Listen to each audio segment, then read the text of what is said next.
મિત્રો આપ જોઈ રહ્યા છો કાકુ ન્યૂઝ ગુજરાતી સુરત। આજે સુરતવાસીઓએ આજથી ટ્રાફિકનો નિયમનું ચુસ્તપણે પાલન કરવું પડશે, નહીતર દંડ ભરવાનો વારો આવશે। કેમ કે સુરતના આજથી હેલ્મેટ નહીં પહેરો તો 500 રૂપિયા દંડ ફટકારવામાં આવશે। શહેરમાં 550 સ્થળોએ ટ્રાફિક પોલીસની ટીમ નૈનીતાલ કરવામાં આવી છે। ટ્રાફિક પોલીસની 250 ટીમ દ્વારા ચેકિંગ કરવામાં આવશે। આ દરમિયાન હેલ્મેટ નહીં પહેરનારાઓ સ્થળ ઉપર જ દંડ ફટકારવામાં આવશે। સુરત ટ્રાફિક પોલીસનો નવતર પ્રયોગ સામે આવ્યો।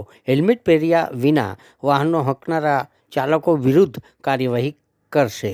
સુરત ટ્રાફિક પોલીસે હેલ્મેટ પહેર્યા વિનાના વાહન ચાલકોને પકડવા માટે ડ્રોનની પણ મદદ લેવામાં આવી। દંડ ભરવાની બચવા માટે ટુ વ્હીલર વાહન ચાલકો ગલી નાકાઓમાંથી પસાર થતા હોય છે, જેથી તેવા હેલ્મેટ પહેર્યા વગર વાહન ચાલકોને પકડવાના ડ્રોનની ઉપયોગ કરવામાં આવ્યો। પોલીસ ખાતા દ્વારા આ એક જાગૃતિ અભિયાન ચલાવવામાં આવ્યું। તો આવો સાંભળીએ આ બાબતે પોલીસ ખાતાનું મંતવ્ય। રિપોર્ટર કાકો, સુરત। સુરત શહેર ટ્રાફિક શાખા દ્વારા માનનીય સીપી સાહેબના માર્ગદર્શન હેઠળ કુલ 45 દિવસનું હેલ્મેટ અવેરનેસનું કેમ્પેઇન ચલાવવામાં આવેલું। કારણ કે વર્ષ 2024 દરમિયાન કુલ 50% લોકોના ડેથ ફક્ત ને ફક્ત હેલ્મેટ ના પહેરવાના લીધે થયેલા છે, તેવું ડેટા એનાલિસિસ પરથી જાણવા મળેલ છે।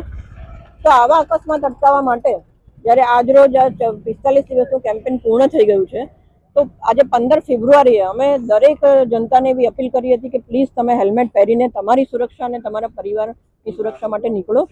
તો આજ રોજ અમારા ટોટલ સુરત શહેર પોલીસના 3000થી વધારે કર્મચારીઓ, 300થી વધારે અધિકારીઓની ટીમ દરેક જંકશન ઉપર તૈનાત છે। અને આ અમારા જે કર્મચારી અધિકારીઓ છે, જે વ્યક્તિઓ હેલ્મેટ પહેરીને નથી નીકળી રહ્યા તેમના વિરુદ્ધ દંડનીય કાર્યવાહી હાલમાં ચાલુ છે। સાથે સાથે સ્થળ દંડની સાથે સાથે અમે અમારા 772 સીસીટીવી કેમેરાના માધ્યમથી અને વન નેશન વન ચલણ મોબાઈલ એપ અને વીઓસી એપના માધ્યમથી જે લોકો હેલ્મેટ પહેરીને નથી નીકળી રહ્યા તેમના ફોટો અને વિડીયો સાથે એક ઈ ચલણ જનરેટ કરવાની કામગીરી પણ હાલમાં ચાલુ છે। અમે ડ્રોનના ઉપયોગની મદદથી એવા જંકશનો અને વિસ્તારો આઈડેન્ટિફાઈ કરી રહ્યા છે કે જ્યાં લોકો હેલ્મેટનું પ્રમાણ જે પહેરવાનું છે એ ઓછું છે અને ક્યાંક ને ક્યાંક લોકો જે છે ટાળી રહ્યા છે। તો એવા લોકોને ટાર્ગેટ કરી આવા જંકશન અને વિસ્તારો આઈડેન્ટિફાઈ કરીને પછી અમે એવા વિસ્તારો પર સ્પેશિયલ ફોકસ આપીને હેલ્મેટની કામગીરી કરાવીશું। સાથે સાથે હું એવા 70 થી 75% સુરતીઓ કે જે અત્યારે હેલ્મેટ પહેરીને નીકળી રહ્યા છે તેમને ચોક્કસ અભિનંદન આપીશ। 20 થી 25% લોકો જે હેલ્મેટ પહેરીને નથી નીકળી રહ્યા એમને હું ચોક્કસ ચેતવણી આપીશ કે તમે તમારી સુરક્ષાની ચિંતા નહીં કરો તો તમારા સુરક્ષાની ચિંતા, તમારા જીવની ચિંતા અમને છે। અને એટલે ચોક્કસપણે જે પણ સુરતના શહેરીજનો હેલ્મેટ પહેરીને નહીં નીકળે તેમને સ્થળ દંડની સાથે સાથે ઈ ચલણ સીસીટીવી કેમેરાના માધ્યમથી જનરેટ કરી એમના સુધી પહોંચાડવામાં આવશે, મોબાઈલ એપના માધ્યમથી એમના પર પહોંચાડવામાં આવશે।